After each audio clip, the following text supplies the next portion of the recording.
Sir, we need to speak with you. May we come inside? What's this about? I'm busy right now. We received a report regarding your daughter's iPad. Some concerning files were uploaded to the cloud. Her iPad? I don't know what you're talking about. Sir, the service provider flagged the content and contacted us. We have a warning. This is a mistake. Kayla Thornton, 18 years old, borrowed her little sister's school iPad to look up a recipe. She found something else in the hidden photos folder. Bruises, injuries, timestamps that matched the hours she was at work when Maya was alone with their father. Kayla had been Maya's protector since their mother died 3 years ago. She had deferred college to stay home, worked as a CNA to help with bills, made sure Maya got to school, did her homework, ate dinner. She thought she was keeping her sister safe. She wasn't. Gregory Thornton had been hurting Maya whenever Kayla wasn't there. The 10-year-old had been hiding it, too scared to tell, too ashamed to show the bruises her big sister would have noticed. Kayla didn't confront her father, didn't warn him. She did exactly what her instincts told her.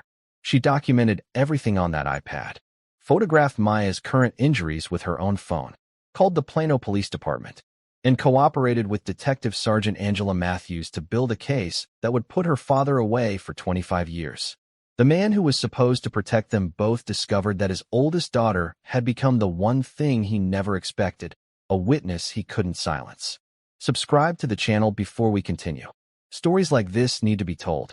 Tuesday afternoon, Kayla Thornton stood in the kitchen of their Plano home, Maya's iPad propped against the backsplash.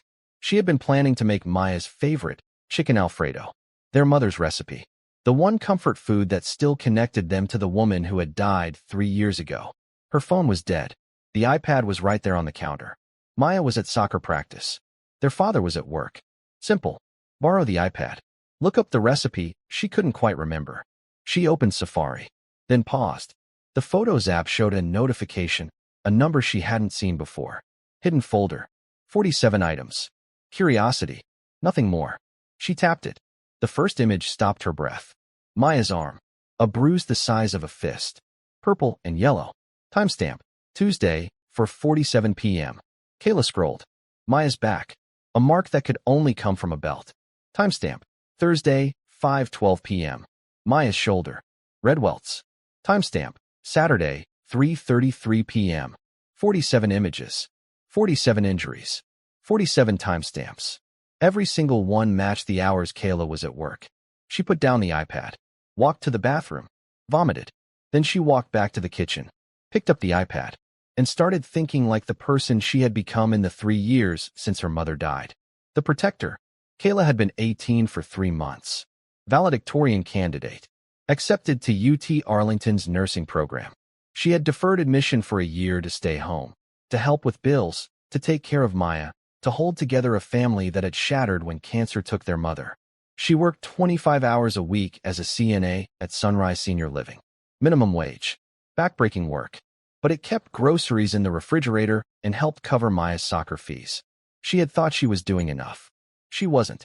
Her 10-year-old sister had been documenting her own abuse, photographing injuries in secret, building an evidence file she was too scared to show anyone. Maya had been suffering in silence, protecting Kayla from the knowledge that would destroy her. Kayla understood now why Maya flinched sometimes, why she wore long sleeves in summer, why she always seemed relieved when Kayla came home from work. She understood everything, and she knew exactly what she had to do. She didn't confront her father, didn't text him, didn't call, didn't give him a single moment to prepare or explain or lie. She took screenshots of every image on the iPad, sent them to her own email, then deleted the sent folder so the activity wouldn't show. She picked up her phone, charged just enough, and called the Plano Police Department. I need to report child abuse. My father has been hurting my little sister. I have evidence. Detective Sergeant Angela Matthews had worked the Crimes Against Children unit for 11 years. 11 years of cases that would break most people. 11 years of learning to compartmentalize horror so she could function as an investigator. 11 years of believing that every child deserved someone who would fight for them. She received Kayla's call at 4:23 p.m. on a Tuesday afternoon. I need to report child abuse. My father has been hurting my little sister. I have evidence. The voice on the other end was steady, young but controlled. The voice of someone who had already processed the initial shock and moved into action mode. Matthews had heard hundreds of these calls. This one was different. The caller wasn't emotional. She was strategic. What's your name? Kayla Thornton. I'm 18. My sister Maya is 10. My father is Gregory Thornton. I found photographs on my sister's iPad. She's been documenting injuries. Where are you now? At home. My father is at work until 6. Maya is at soccer practice until 5. Is your father's name on the iPad account? No. It's Maya's school iPad. Plano ISD issued it. The account is in her name with a school email. Smart. Matthews noted it. The evidence wouldn't be complicated by shared device access. Can you send me the photographs you found? I already took screenshots. I can email them now. Within 4 minutes, Matthews was reviewing the images on her screen. Bruises, welts, injuries consistent with physical abuse. Timestamps spanning 3 months. Every timestamp correlated to hours when, according to Kayla, she was at work and Maya was home alone with their father. Kayla, I need you to do something important. Can you check Maya for current injuries when she gets home? Yes. If you see any fresh marks, photograph them with your phone. Include something that shows the date, a newspaper, a TV screen with the date visible, anything that establishes when the photo was taken. I understand. Don't confront your father. Don't let him know anything is wrong. Can you do that? A pause. Matthews could hear the weight of it. I can do it. For Maya. Good. I'm going to start the process for a warrant. Stay by your phone. And Kayla? Yes. You're doing the right thing. This is exactly what your sister needs you to do. Matthews hung up and began the paperwork. Emergency petition to the court. Evidence of ongoing abuse. Minor child in immediate danger. Request for expedited search warrant and arrest warrant. The photographs alone were sufficient. 47 images documenting a pattern of abuse over 3 months. Timestamps establishing a predictable pattern. Injuries occurring when the alleged abuser was alone with the victim. But Matthews wanted more. She wanted the case to be airtight. She called Child Protective Services, coordinated a joint response, arranged for a forensic interviewer at the Children's Advocacy Center. Then she called Kayla back. We're moving forward. I need you to do a few things tonight. First, secure the iPad. Don't let your father know you've seen anything. Second, if Maya has any current injuries, document them like I told you. Third, act normal. Can you do that? I've been acting normal since my mom died. I can do it for one more night. Matthews heard the steel in her voice. 18 years old. Carrying a family. Now carrying evidence that would destroy it. Tomorrow morning, we execute the warrant. We'll arrest your father at work so Maya doesn't have to see it. We'll take you and Maya to the Advocacy Center for interviews. Do you have somewhere you both can stay? Sergeant Michael Torres arrived in 11 minutes. Patrol supervisor. 18 years on the force. The kind of veteran who could assess a disaster the moment he saw it.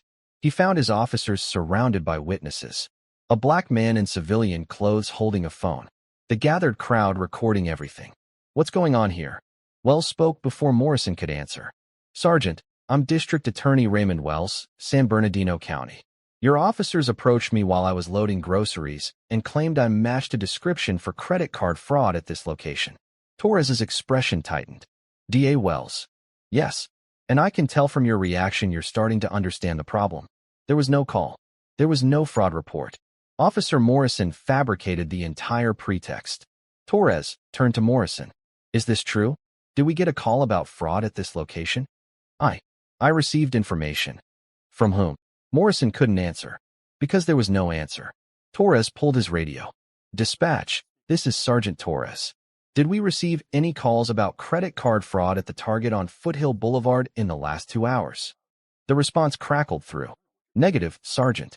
No fraud calls at that location today. The confirmation hung in the afternoon air. No call. No crime. No legitimate basis for the stop. Wells nodded slowly. I want Officer Morrison's body cam footage preserved immediately. Officer Reeves's footage as well. I want the dispatch logs for the entire afternoon pulled and secured. And I want an internal affairs investigation opened before end of shift. Torres was already nodding. Yes, sir. Of course. I also want the Target's security footage preserved. And I want someone to confirm with the store that no fraud was reported. I'll handle it personally. Wells looked at Morrison. Officer Morrison, you fabricated probable cause to conduct an unlawful detention. You lied about receiving a call. You targeted me based on my race and my vehicle. Your body cam captured everything. Your partner's body cam captured everything. The witnesses captured everything. He paused. I've prosecuted 47 officers for misconduct. You're going to be 48. Morrison's face had gone gray, the particular pallor of someone understanding the full scope of their mistake. Sir, I thought. Don't say anything else. You have the right to remain silent. I suggest you exercise it. Anything you say will be used in your prosecution. Wells turned to Torres. Sergeant, I'll need your contact information. Your Internal Affairs Division will need mine. And I'll be filing a formal complaint before I leave this parking lot. Adrian stepped forward. Raymond, are you all right? I'm fine. Just doing what I've done for 24 years. She looked at the officers. At her husband. At the witnesses still recording. Should I call someone? No. The calls have been made. What happens next is procedure. The procedure had begun. The evidence was secured. The investigation was opening. And Officer Tyler Morrison stood in a Target parking lot, understanding that his career had ended the moment he invented a crime to justify harassing a black man at a nice car. The Internal Affairs investigation moved with the urgency reserved for cases involving elected officials and documented evidence. Officer Morrison's body cam footage was reviewed within hours. The approach, the fabricated claim, the refusal to verify, the reach for handcuffs. You match the description of someone who just used a stolen credit card inside that store. Officer Reeves's body cam provided the wide angle. Wells at his trunk. Morrison approaching. The moment of identification. I'm District Attorney Raymond Wells. I prosecute cops for a living. The dispatch logs confirmed what Wells already knew. No call had been made about credit card fraud at the Target. No crime had been reported. No description existed. Morrison had invented everything. Target's security footage was obtained and reviewed.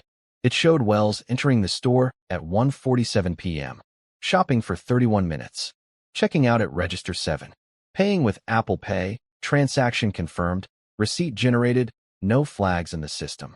No fraud, no theft, no crime of any kind. Morrison's personnel file revealed the pattern that should have been addressed years earlier. 11 prior complaints during his 3 years on the force.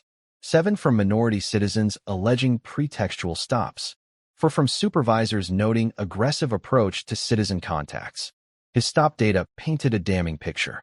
During his 3 years, Morrison had conducted 127 discretionary stops.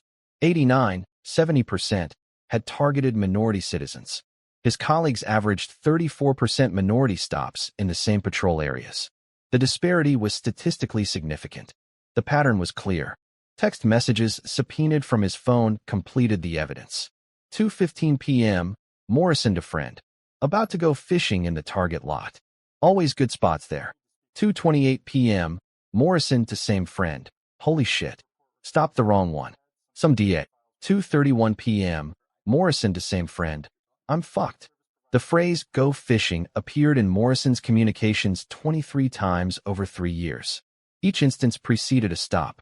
Each stop targeted a minority citizen. Officer Reeves was interviewed separately. His cooperation began immediately. Did Officer Morrison receive any call about credit card fraud? Not that I heard. Did he explain why he was approaching the subject? He said it looked like a good stop. Did you activate your body cam before or after the approach? Before. Standard procedure. Why didn't you intervene when he made false statements? Silence. I should have. I didn't. The FBI Civil Rights Division was notified within 72 hours. The fabrication of probable cause to conduct a racially motivated stop triggered federal interest. The federal grand jury convened 8 weeks after the incident. Indictments, civil rights violations, deprivation of rights under color of law, false imprisonment, filing false reports, conduct unbecoming. Officer Tyler Morrison would face prosecution by the federal government, not by DA Wells, who had properly recused himself to avoid any appearance of personal involvement. But the case file would bear his name as victim, and the 48th officer would learn what 47 had learned before him. The federal courtroom in Riverside drew significant attention. A district attorney stopped for fabricated credit card fraud. The prosecutor known as the cop's nightmare, becoming victim 48. DA Wells testified on the 3rd day. He wore the same suit he wore to court every day, the uniform of his profession, the authority of his office. I was loading groceries into my car when Officer Morrison approached. He claimed I matched a description for credit card fraud at the Target. Was there any such description? No. The investigation confirmed no call was ever made. No fraud was reported. The entire pretext was fabricated. What happened when you identified yourself? Officer Morrison froze. His hand was on his handcuffs. He had been about to arrest me for a crime that didn't exist. The body cam footage played. The jury watched Morrison approach. Watched Wells remain calm. Watched the moment of identification. I'm District Attorney Raymond Wells. I prosecute cops for a living. The search warrant yielded everything investigators needed. Gregory Thornton's home office contained a laptop with deleted files that forensics recovered within hours. Additional photographs of Maya's injuries, taken by Thornton himself. Timestamps matching incidents Maya described in her interview. He had been documenting his own abuse. The psychology was familiar to investigators. Control. Power. The impulse to preserve evidence of dominance. The same pattern seen in dozens of similar cases. His phone contained text messages to Maya during school hours. Remember what happens if you tell anyone. You know the rules. Be home by 3:30. Don't make me angry tonight. The digital trail proved what Maya's photographs had suggested. Systematic, premeditated abuse. Not anger management issues. Not discipline gone too far. Deliberate cruelty inflicted on a child who had no one to tell. Except she did have someone. Maya's forensic interview lasted 90 minutes. The specialist used anatomically correct dolls and drawings to help the 10-year-old describe what had happened without requiring explicit verbal recounts. The interview corroborated every image on the iPad. He hits me when Kayla is at work. Always wear my clothes cover. He said if I told Kayla, he would hurt her too. I didn't want him to hurt Kayla. The protection Maya had tried to provide for her big sister. The silence she had maintained out of love. Medical examination at Children's Medical Center documented the physical evidence. The fresh bruise Kayla had photographed. Older injuries in various stages of healing. A pattern consistent with repeated physical trauma over an extended period. The examining physician's report estimated 18 to 24 months of abuse. Since approximately 1 year after their mother's death, Thornton had waited. Let the grief settle. Let Kayla assume more responsibilities. Created opportunities by establishing routines that left him alone with Maya. Calculated. Patient. Predatory. Kayla's grandmother, Patricia Williams, 64 years old, retired teacher, arrived at the advocacy center within 2 hours of being called. I knew something was wrong.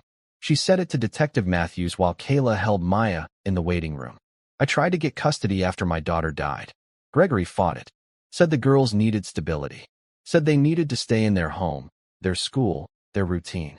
Did you observe any signs of abuse? Maya was always quiet when Gregory was around. I thought it was grief. I thought she was just missing her mother. I should have pushed harder. The grandmother's guilt mirrored Kayla's. The people who loved Maya, blaming themselves for what they couldn't have known. Mrs. Williams, you're here now. That's what matters. Kayla called us. Maya is safe. The person responsible is in custody. What happens to him? He'll be charged with injury to a child, aggravated assault, and continuous abuse of a minor. Given the evidence, he's looking at significant prison time. Good. The word was cold.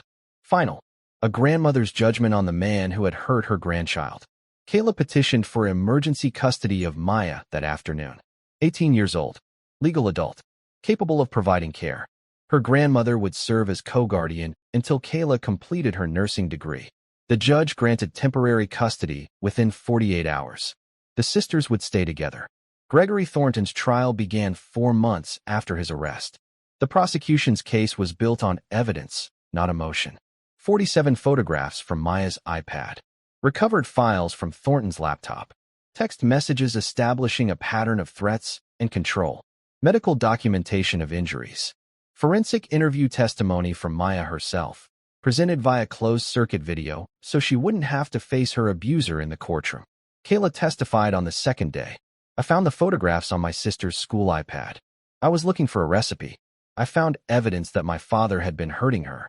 What did you do when you discovered the photographs? I documented everything. I photographed my sister's current injuries. I called the Plano Police Department. I cooperated with Detective Matthews to build a case. Why didn't you confront your father? Because I wanted to make sure he could never hurt her again. I knew that if I warned him, he might destroy evidence or pressure Maya to stay silent. I wanted to do it right. How did that make you feel, knowing what your father had done? Kayla paused. The courtroom waited. I felt like I had failed her. I was supposed to protect her. I was right there, in the same house, and I didn't see what was happening. But you're the one who discovered the evidence. You're the one who reported it. I know, but I'll always wonder what I missed. What I could have done sooner. The defense attempted to challenge the evidence. Claimed the photographs could have been self-inflicted. Suggested Kayla had fabricated the discovery to gain custody.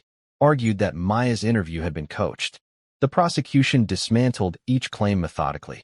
The medical examiner testified that the injury patterns were inconsistent with self-harm. The forensic interviewer explained the protocols that prevented coaching. Digital forensics proved the photographs had been taken on Maya's iPad over a 3-month period. Timestamps verified through cloud backup records. And the recovered files from Thornton's laptop provided the final evidence. Photographs he had taken himself. Angles that could only come from the perpetrator. Timestamps that matched Maya's documented injuries. He had created his own evidence file. The jury deliberated for 90 minutes. Guilty. Continuous abuse of a minor. Guilty. Injury to a child. Guilty. Aggravated assault. Thornton showed no emotion as the verdicts were read. The mask of normalcy he had worn for years remained fixed. The performance of innocence continuing even after the jury had seen through it. Sentencing followed 6 weeks later. The judge reviewed the evidence. The pattern. The duration. The betrayal of a child who had no one to turn to except a sister who discovered the truth by accident. Mr. Thornton, you abused a position of absolute trust. You harmed a child who depended on you for protection. You weaponized her love for her sister to ensure her silence. You have shown no remorse and offered no explanation. The sentence, 25 years in state prison. No parole eligibility for 15 years. Thornton was led from the courtroom in handcuffs. Kayla watched from the gallery. Maya wasn't present. She had asked not to come, and everyone had agreed it was for the best. 25 years. Her father would be 73 when he was eligible for release. She would be 43. Maya would be 35. Old enough to have built lives without him. Old enough to have healed. Old enough to have become whoever they wanted to be. Patricia Williams had tried to get custody after her daughter died. 3 years of calls. 3 years of visits. 3 years of watching her granddaughters and feeling something was wrong without being able to name it. He was always so careful around me. She said it to the victim's advocate after the trial. An attempt to process the guilt that clung despite the verdict. When I visited, everything seemed fine. Kayla was holding everything together. Maya was quiet, but I thought that was grief. I thought she was missing her mother. Abusers are skilled at hiding their behavior. They create environments where disclosure is impossible. He used Kayla as a threat, told Maya that if she said anything, he would hurt her sister. That's why Maya kept quiet. She was protecting Kayla. The terrible irony. A 10-year-old enduring abuse to protect an 18-year-old who would have done anything to stop it. Patricia's home in Richardson became the new center of the family. Kayla enrolled at UT Arlington, an hour's commute, but she refused to leave Maya. She worked part-time, attended classes part-time, and spent every available moment with her sister. The nursing program would take 4 years instead of 2. She didn't care. Maya needed her. Therapy began immediately. Play therapy for Maya. Individual counseling for Kayla. Family sessions for both of them together. The therapist specialized in childhood trauma. She explained what Kayla had observed without understanding. Maya documented her own abuse because she had no other outlet. Children often create evidence when they can't verbalize what's happening. It was her way of saying, this is real, even if she couldn't say it out loud. Why didn't she show me? Because your father had made her believe that telling you would put you in danger. She was protecting you the only way she knew how. The weight of that knowledge settled differently now. Not guilt, not exactly. Something more like awe.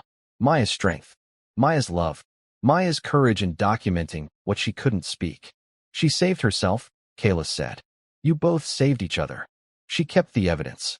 You found it and knew what to do with it. Neither of you could have done it alone.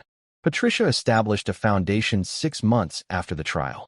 The Sarah Thornton Foundation, named after the girl's mother, dedicated to supporting survivors of child abuse and providing resources for siblings who discovered evidence of harm. The foundation's first project, training for school counselors on recognizing signs of hidden abuse. The second, a legal fund to help family members petition for custody when children were in danger. Kayla served on the board despite her age. Her testimony became part of the training materials. Her story, told with Maya's permission, helped other siblings understand what to look for. The iPad that had revealed everything was donated to the Foundation's archives, an artifact of how technology could expose secrets abusers believed were hidden. Maya kept the elephant. Some things you don't give away. 2 years after the trial, Maya Thornton gave a speech. 12 years old now. 7th grade. Honor roll. Starting midfielder on her school soccer team. The speech was for a school assembly on child safety awareness. Her therapist had helped her prepare it. Kayla had reviewed every word. My name is Maya. When I was 10, someone was hurting me. I didn't know how to tell anyone, so I took pictures of my injuries and hid them on my iPad. I thought no one would ever find them. The auditorium was silent. 200 students. 40 teachers and staff. My big sister found them. She didn't yell at me. She didn't blame me. She called the police. And now I'm safe. She looked at the audience. 12 years old and stronger than most adults. If someone is hurting you, it's not your fault. You're not in trouble. There are people who can help. You just have to find one person you trust. One person who will believe you. For me, that was my sister.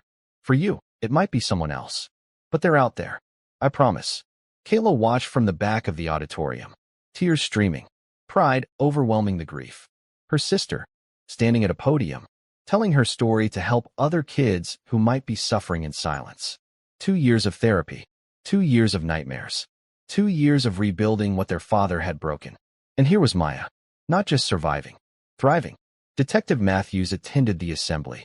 She had stayed in touch, birthday cards, occasional check-ins, the quiet support of an investigator who had seen too many cases end badly.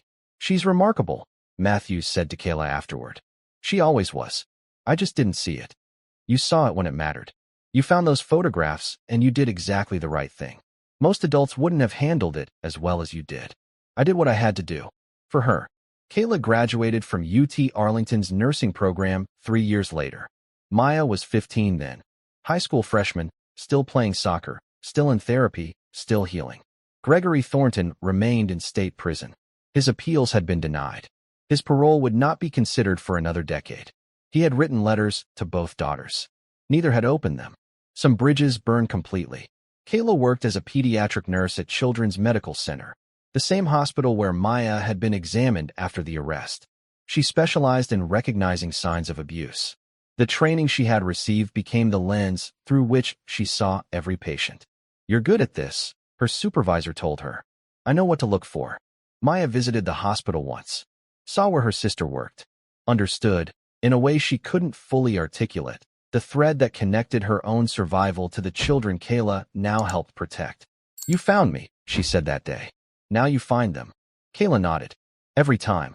The case file remains in Collin County records. Case number 2025 CR 01847. Subject: continuous abuse of a minor, injury to a child, aggravated assault. Location: Plano, Texas. Outcome: conviction. 25 years state prison. No parole eligibility for 15 years. Custody transferred to sister and grandmother. Victim receiving ongoing support. Principle established. Children keep secrets because they think they have to. Siblings find evidence because they're paying attention. And sometimes, a borrowed iPad and a hidden folder can save a life. Kayla Thornton proved that principle the only way available. By finding what was hidden. By calling for help. By building a case instead of confronting a monster. By protecting her sister, finally, completely, forever. The iPad sits in the Foundation's archives now. The elephant still sleeps in Maya's bed. And 2 sisters, bound by trauma and survival and love, continue building the lives their mother would have wanted. Some stories end with sentencing. Some stories end with healing. This one ends with both.